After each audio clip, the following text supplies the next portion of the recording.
Senator Sanders. Thank you. Senator Warren.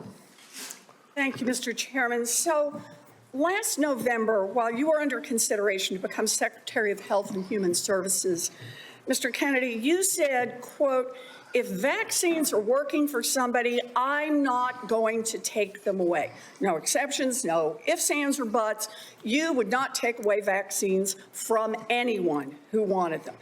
Then last week, you announced that the COVID-19 vaccine is no longer approved for healthy people under the age of 65. In announcing the change, you said the vaccine will be available for anyone who wants it. Now, obviously, both things cannot be true at the same moment. So let's clear this up right now, Secretary Kennedy.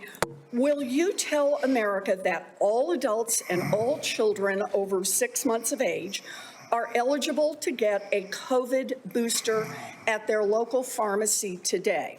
Anybody can get the booster.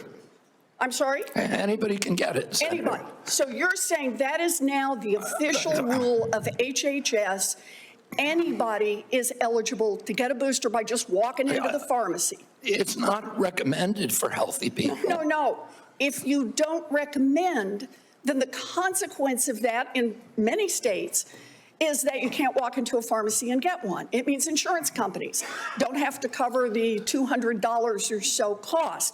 As Senator Dr. Cassidy said, you are effectively denying people vaccines. We're not going to recommend a product for which there's no clinical data for that indication. Is that what I should be doing? What you should be doing is honoring your promise that you made when you were looking to get confirmed in this job. You're going like this. And that is, you promised that you would not take away vaccines from anyone who wanted them. You just changed the classification of the COVID vaccine. I'm not taking them away from people, Senator. It takes it away if you can't get it from your pharmacist. Well, most Americans are going to be able to get it from their pharmacy for free.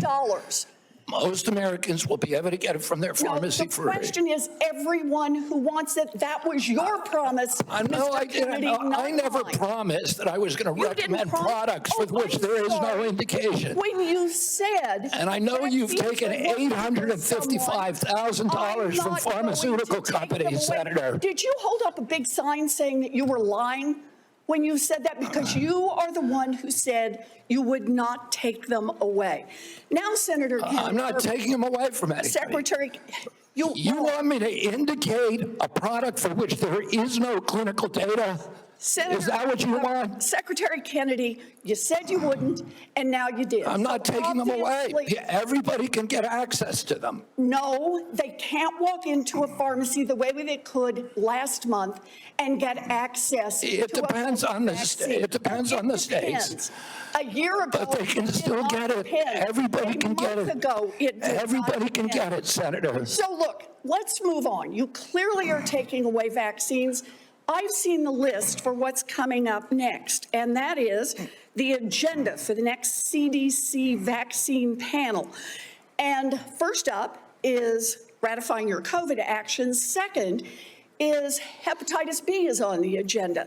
So should Americans expect you to take away hepatitis vaccine access as well, even though you promised not to? As I said, I'm not taking vaccines away from anybody. Okay, same answer, right? You're just going to deny that when people can't get access, that you're not taking it away. Then let me ask you, is that the same game you're going to play with me? You want me to recommend every product in the world? No, so that without any clinical trial data. Through on your promises. Yeah, my promise was to give. A month ago, we could get COVID vaccines by just walking. You can still get COVID vaccines, Senator. You are taking that away. No, you are still. You can still get the COVID vaccines, and Medicare will still pay for them, and Medicaid will still pay for them. Tell the head of the CDC that if she refused to sign off on your changes to the childhood vaccine schedule, that she had to resign. No, I told her that she had to resign because I asked her, are you a trustworthy person? And she said no. So if you had an employee who told you they weren't trustworthy, would you ask them to resign, Senator? So I'm sorry, but this is not what she has said publicly. She has said I'm not surprised about that. So you're saying she's lying? Yes.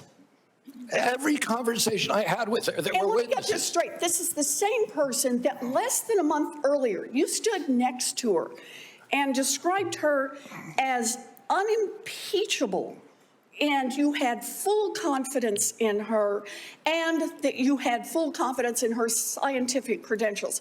And in a month, she became a liar? Is Yeah, that what you you're should ask her what changed. And by the way, a month ago, you were voting against her. Oh, because you thought she was either incompetent, ineligible, or unsuited to the task. I voted Now I against her agree with because I you. was afraid she was going to bend the knee to you and Donald Trump.